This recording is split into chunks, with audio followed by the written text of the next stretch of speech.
recording.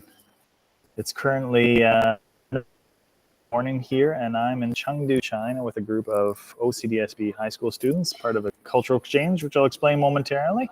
But let's jump right in first with curious about yourselves, why you're here. Okay, what I'm going to ask you to do is in the Q&A to share the name of a country or a culture or a global issue that you're curious about. You're here for a reason, so you're obviously wanting to know more about this. So to get to the Q&A, you just go down. Let me see if I can get to that. Hold on. Temperamental mouse here. To get to the Q&A, if you go to the bottom of your screen, there is a triangle, a circle, and a square. If you click on that, you'll see the Q&A section, and then put in the Q&A the name of a country or culture or global citizenship issue, global issue that you're concerned about or curious about or want to know more about. Vietnam, Thailand, Greece, and Rome. Yes, climate change for sure. Portugal. Lived there for 2 years.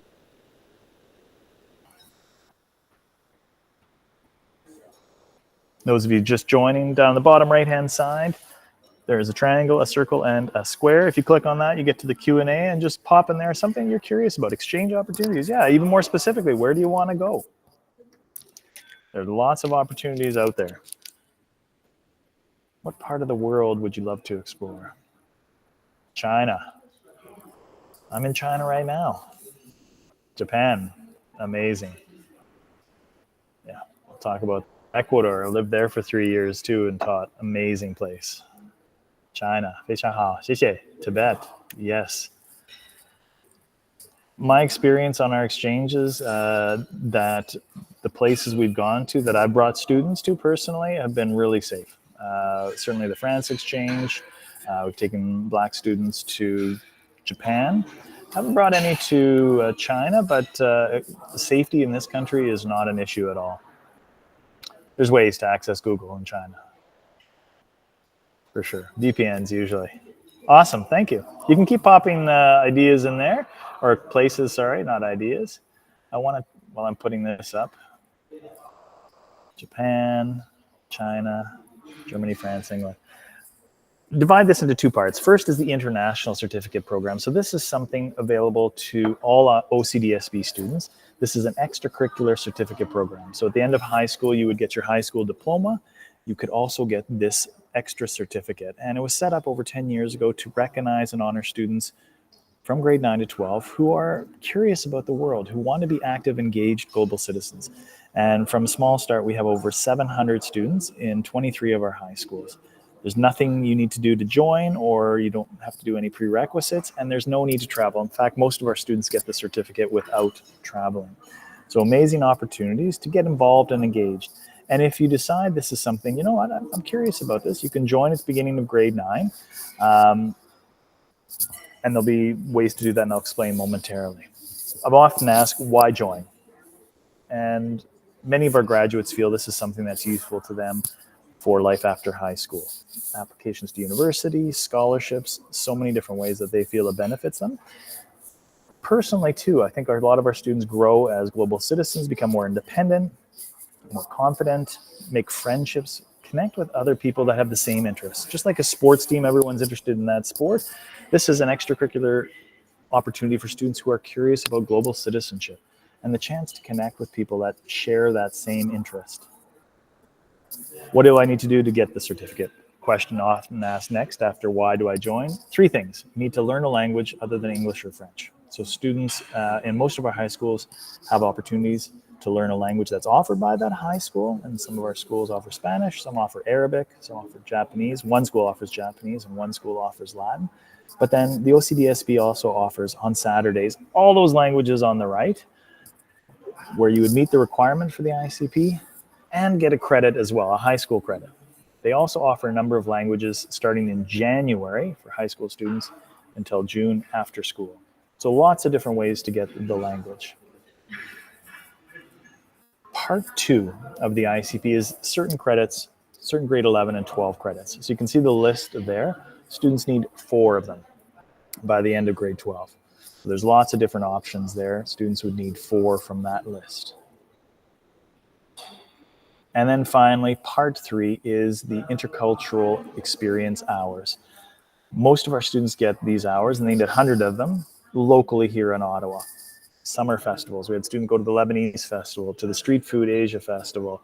We have an event this Friday at the Japanese Embassy, hosted by the Embassy, where students get to learn about manga and anime. Greek Film Festival was held last month, plus online opportunities. The bottom middle picture is our Osaka exchange, where students from OCDSB connect with students from Osaka online over a few months, and then those Osaka students come to our schools in January of each year. The top picture is the ICP Korea Forum, where the Korean Culture Center downtown Ottawa hosts 80 students from across our high schools to learn more about Korean culture, have some food, always a bonus for high school students to have some food, and learn more about Korean culture. Plus, opportunities exist in our schools. So if you think of joining a club, such as Black Student Association, Muslim Student Association, Key Club, Diversity Club, if you're in Model United Nations, hours from those meetings, those events can count towards the 100 that you need. Plus, there's lots of things you can do online, like Netflix or YouTube. Any of hours from those can count towards the 100 that you need. If you do have any questions while I'm talking, please pop them in the Q&A, because I'm happy to answer those as we go rather than having to wait until the end. Just double checking, making sure there's nothing there because I'm on a few screens here. Okay, good. But if you do have, pop them in the chat, please. This work is not done alone. There's a whole team of advisors, teachers that also do this in addition to their regular teaching, so volunteer their time to support students, to provide opportunity to engage in different cultures, plan field trips, answer questions. Amazing team from all our high schools. So this connects also to life beyond high school. So what I was saying earlier, if you're thinking about life after high school, 2 universities in Ottawa directly support ICP students, $1,000 bursary for ICP graduates who join the Bachelor of Global and International Studies program at Carleton, or the School of International Development and Global Studies program at U Ottawa. We're also having an event this Friday for ICP students, and I think 50 of them are going to Ottawa U to learn, to connect with students in the first year who are doing some projects and sharing them with the students.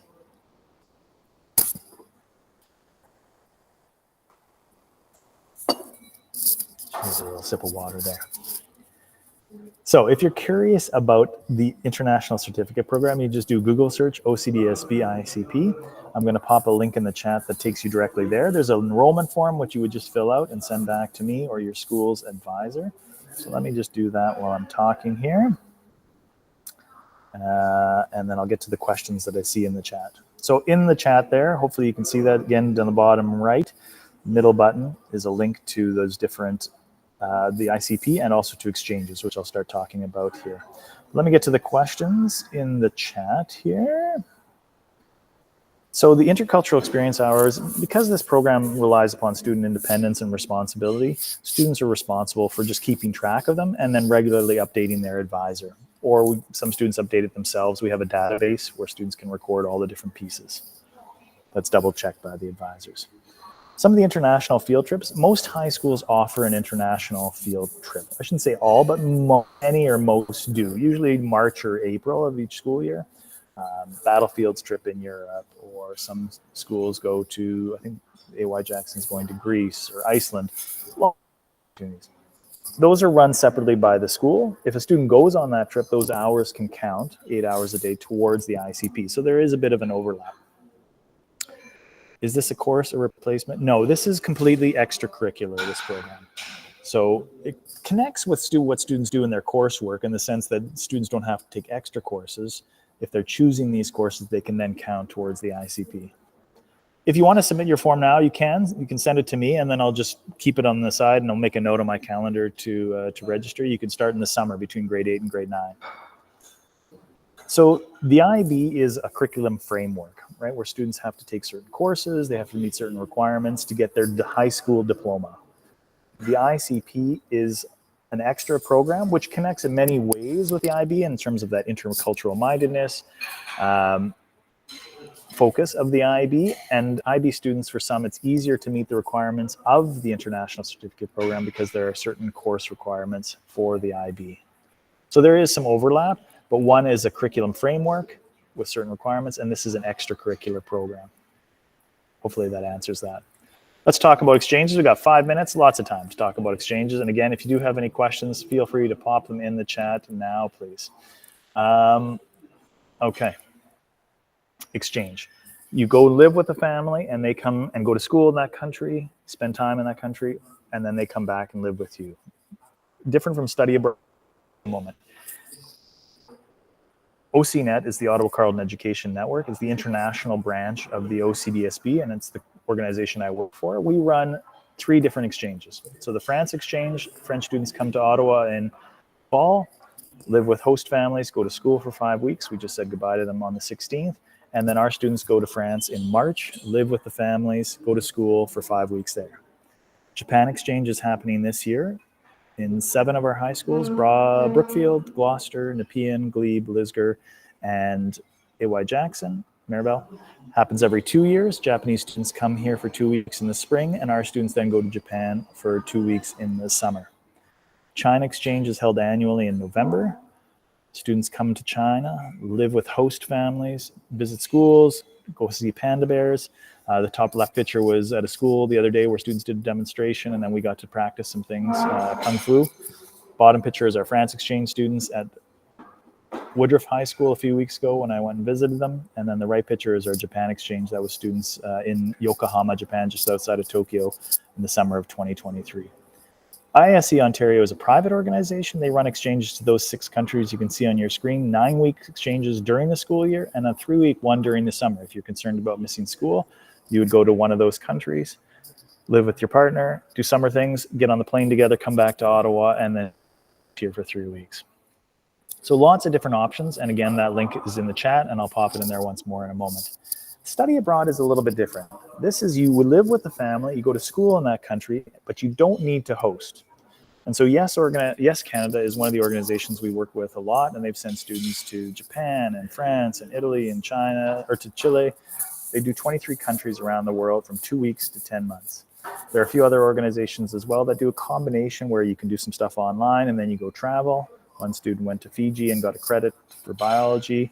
MEI is a little bit longer. You go and study and travel with the groups 3 months and get several credits living abroad. Those all come with a cost, but there are opportunities. And in terms of cost, we do offer some support through the Education Foundation bursary, which offers bursaries up to $1,000. I'm going to get to some of these questions. IB is the International Baccalaureate, and that's offered at 2 of our high schools, Maribel and Colonel By. Yeah, so you can go to whatever country you want to for an exchange, right? There's usually not a language requirement unless you're going for a really long time. So France exchange, you have to be able to speak some French. If you're going for 10 months, one of our students is in Japan right now until March for 10 months, for the whole year actually. He spoke some Japanese before he went there. But most of the exchange programs that are 2 weeks, 3 weeks, you don't have to speak that language. I cannot speak to the question about nursing programs. The exchange programs are usually announced in each of the high schools. I send out posters to all the high schools, and I usually send an advertisement to the principal to put it into the school newsletter that goes out to families. I've talked about are available to any of the students in the OCDSB at any of the high schools. So they're open to everyone. You have to meet the requirements though, of course, right? So there's an application process, usually an interview. There's references from teachers, references from host family people. In terms of affecting your studies, depends, right? If it's a short exchange, it's not going to affect. You just have to be able to manage your time and make sure the work is done either before, during, or after the exchange. But in terms of affecting your studies, unless you're gone for a whole year, that may delay your graduation. We've had some students do that. They've gone to France or another country, Chile, for 5 months, and then they graduate not in June, but the following January. This currently does not count for any credits, but we're looking at making the France exchange hopefully count next year for a partial credit or a credit. Yeah, each high school can offer any of these exchange programs. So when I announce them, the ones that I run to all the high schools, and then the list that I shared, the link, they're open to all students. I think I answered the question about credits. If you're gone for 10 months, there are some ways to get credits. It's a little bit tricky, but you can transfer some of the credits. Exchanges are usually only open to students in grade 9 and above. So sorry for grade 8s, we're not there yet. Yeah, the missing school time is something you have to plan ahead of time with your teachers. And for the 5-week France exchange that I run, students sign a contract with their teachers. For the students right now in China, they've talked with all their teachers and made a plan. Yeah, and exchanges happen, you can see, during the school year, and there's some options during the summer. Cost of the programs, the France exchange this year was $3,500. The Japan exchange is $4,500. China's around the same, so they do come with a cost. Yeah, if a student does a semester abroad with their own family, dual citizen, usually not. In the terms of setting up the host stay and the schooling, you'd have to arrange that separately. I would have a conversation with your guidance counselor, because that would be more like in terms of credits if you're looking at that option. And if you have specific questions, you can always email me too. Happy to help. The 100 hours is required for this extracurricular certificate. Olivia's question. Is it a competitive process? For some exchanges like our Japan exchange, there's a lot of people wanting to go on that. So it's a process. Yeah. Australia, I think, yes, Canada offers exchanges or study abroad, not an exchange, but a study abroad to Australia. The intercultural hours experience, there is a database. So students, teachers, and myself can record the hours on there. And then we always double check, make sure that, again, students that choose to be involved in the ICP generally are responsible students and independent, and take this seriously. So it's not, there is a database that students can access. That's the answer to your question. I'm looking at our time. You've got 3 minutes to make it to your next session. I'll stay on here for a minute or two if you do have any other questions. Otherwise, thank you so much for sharing today. The benefits of having the certificate, I think, are many. I think our graduates really appreciate having this when they apply to university, especially for scholarships. I think in terms of personal growth and development, I've seen the benefits, students learning about other cultures, connecting with other cultures, growing as individuals, leadership skills, communication skills. I think the benefits are, being a global citizen, there are many benefits in my opinion. Thank you so much, everyone. Really appreciate it. And I'm going to get set up for the next session. If you have a question, you can feel free to pop it in the chat. But otherwise, I will say thank you so much. Hope to see some of you join next year on some of our exchanges or the ICP.